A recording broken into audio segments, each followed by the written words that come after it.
grandfather's experience, beyond just the trial level, when we start talking about appeals in Supreme Court, that is big boy law. And not to say that having people's lives in your hands is not big boy law, but my God, I mean, you're talking about a lot of work, and he did it pro bono, as you talked about. Right. I mean, obviously, it's the name of the book. I mean, how confident, from the best you can tell, was he in doing, something beyond just the trial level? And then, he's doing it for free, basically. Yeah. Well, what's funny is the way that I was reminded, as I was really doing the research on this, I was reminded why I had never seen it as a big deal, because my grandfather and father acted like it was no big deal. And I mean, I remember very vividly the when my dad was telling me about going to the Supreme Court, because I had never known about that. I always knew, okay, Nebraska Supreme Court and it's a district court and all that sort of thing.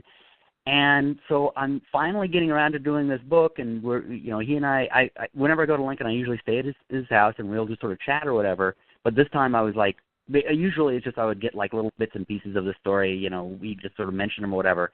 But now I'm actually actively asking him and trying to make sure I understand and going through everything. And so he and I are sitting at his Mexican restaurant, and he's telling me about the district court, and then he talks about the Supreme Court, and I'm like, yeah, there's some Nebraska Supreme Court, right? And he goes, no, U.S. Supreme Court. Anyway, I'm like, wait, stop.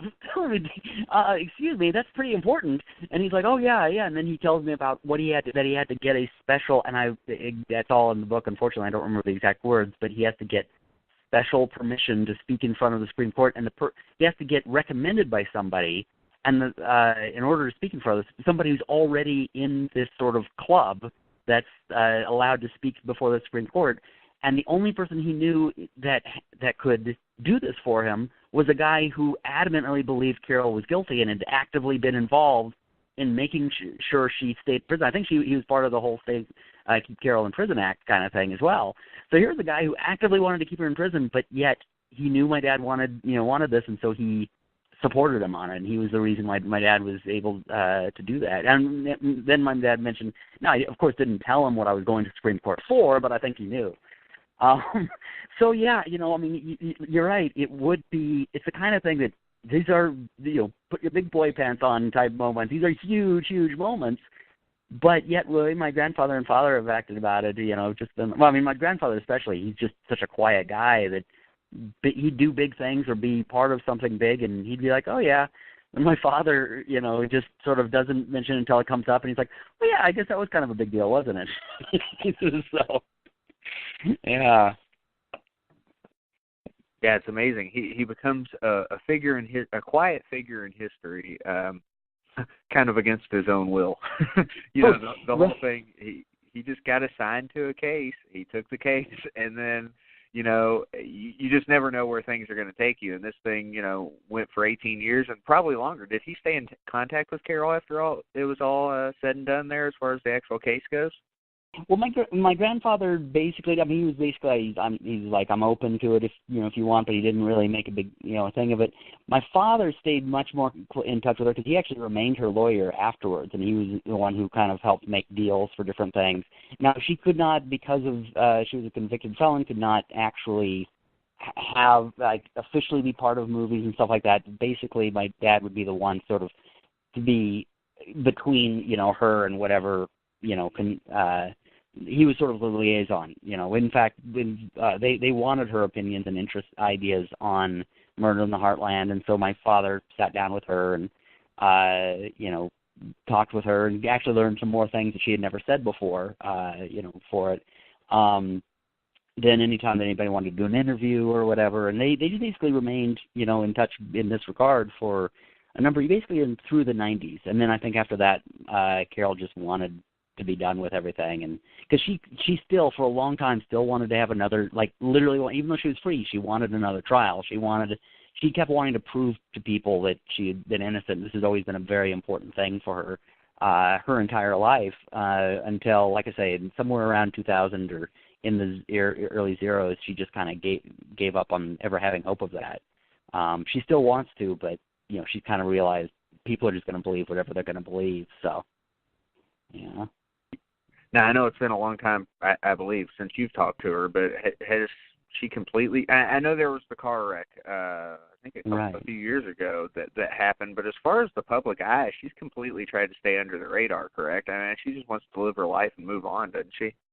Yeah, that's really what it is. At this point, she just, if she had some hope that she could be found, that she could change public opinion, that she could, be found, in the public opinion as not guilty or officially not guilty. Actually, for a little while, she was trying to do she was working with another lawyer to have to be pardoned by the state of Nebraska. But if it isn't, something like that, then she's, for the most part, it's just kind of been like, I just want to live my life now and, kind of be done with it type of thing. So, yeah.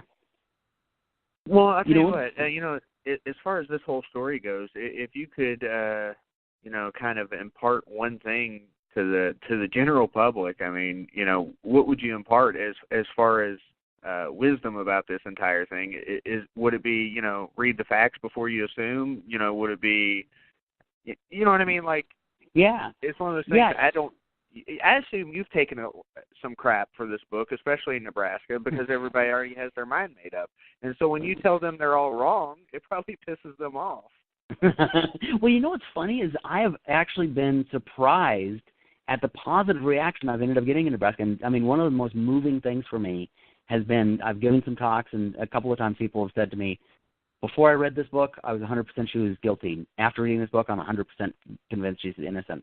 And I wasn't even going for trying to tell people that they have to believe she's innocent. I was trying to go after just look at the facts and decide for yourself. And they said that's what convinced them, was the fact that for years they've been told, you must think this way. This is what this is what it is, and this sort of this authoritarian kind of view of this is, what it is. And once I pointed out, well, these stories came from Charlie, and here's what the physical evidence is, and here's what the different stories are, you decide the fact that I, gave that over to them is what kind of convinced them.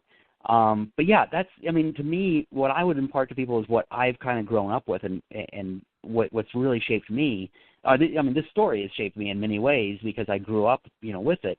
And I've always kind of had this view where, it's hard for me to just make a decision on something just from what I hear. That because of the fact that I grew up with it and because the story has shaped me, I've always grown up and up in my adult life, always seen things and realized there's more to it. There's probably going to be more to it than what we're seeing initially. So I guess that's what I would say is, always remember there's more to it than you're seeing initially, or to any story that you're seeing.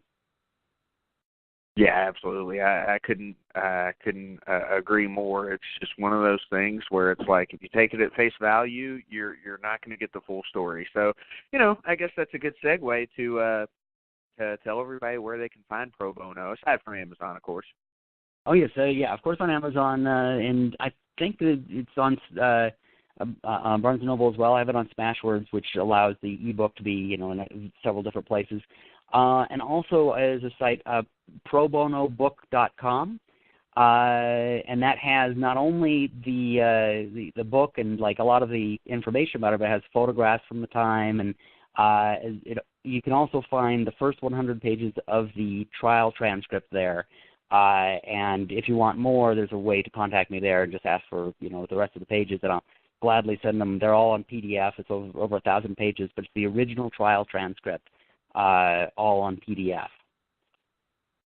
Well, there's two books that you've written that I want to bring you back on and talk about. Not to say that I'm not interested in the others, but two in particular that I want to talk to you about at some point. So can you spend just a couple minutes talking about two of your books, and it's The Great Heist and Two Gun Heart, because both of those kind of fall in line with the type of shows and subjects we really like here on this show.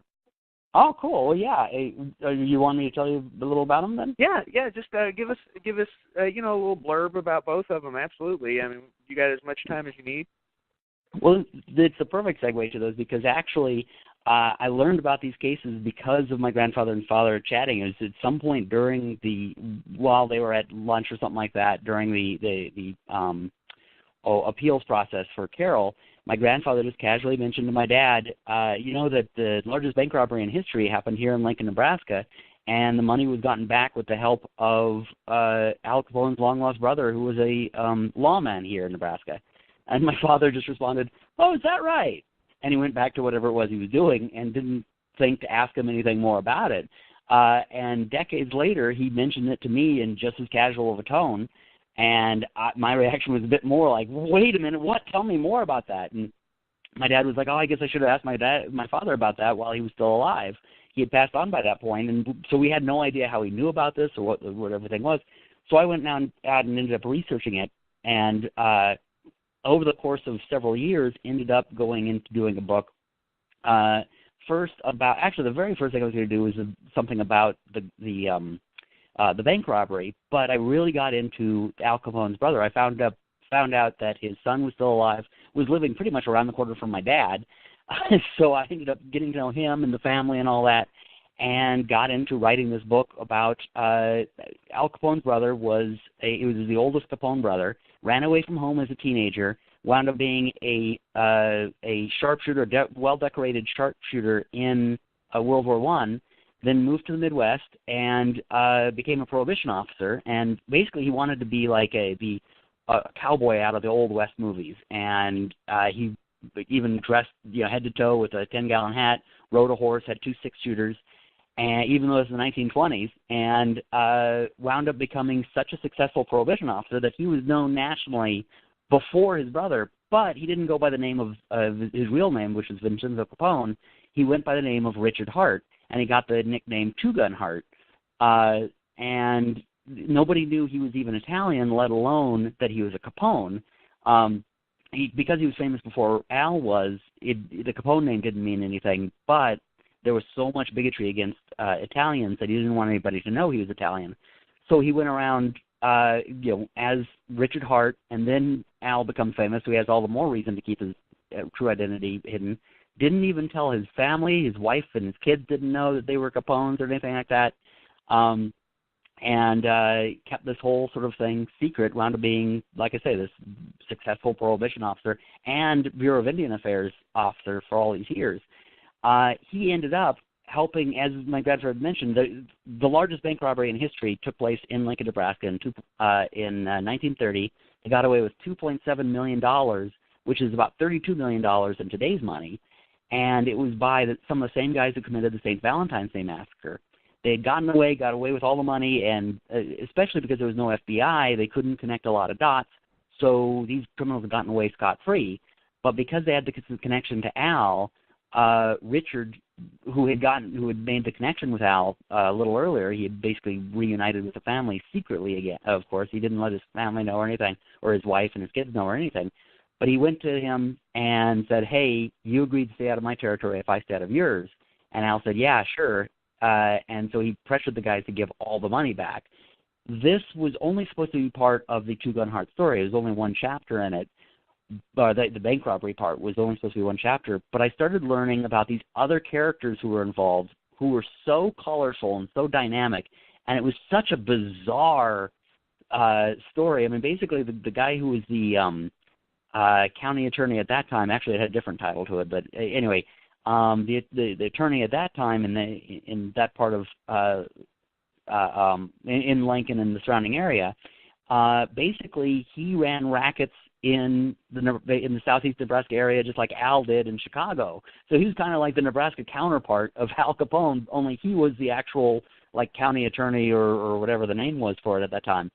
And so I was like, that's so much. There's so much more of a story there. I can't fit it into one chapter. So I wrote a whole other book called The Great Heist. So The Great Heist is about the bank robbery and has one chapter about Two Gun Heart. And then Two Gun Heart is all about Richard Hart, and there's one chapter about the bank robbery. So that's basically what those books are. So much rich history telling there, and it kind of all has its roots there in Nebraska. Can you just kind of give us, for people who aren't in Nebraska, talk a little bit about Nebraska, because I think people just think it's a bunch of corn and Nebraska and Cornhuskers football. But, I mean, there is some rich history there if you really pay attention to it. I mean, hell, we talked an hour and a half of it tonight. Yeah. Well, it's funny because if you were to hear my dad talk about it, you'd think that everything started in Nebraska. It was one of those things where every now and then he'd be like, well, that was from Lincoln, or that was in Nebraska, or this little thing.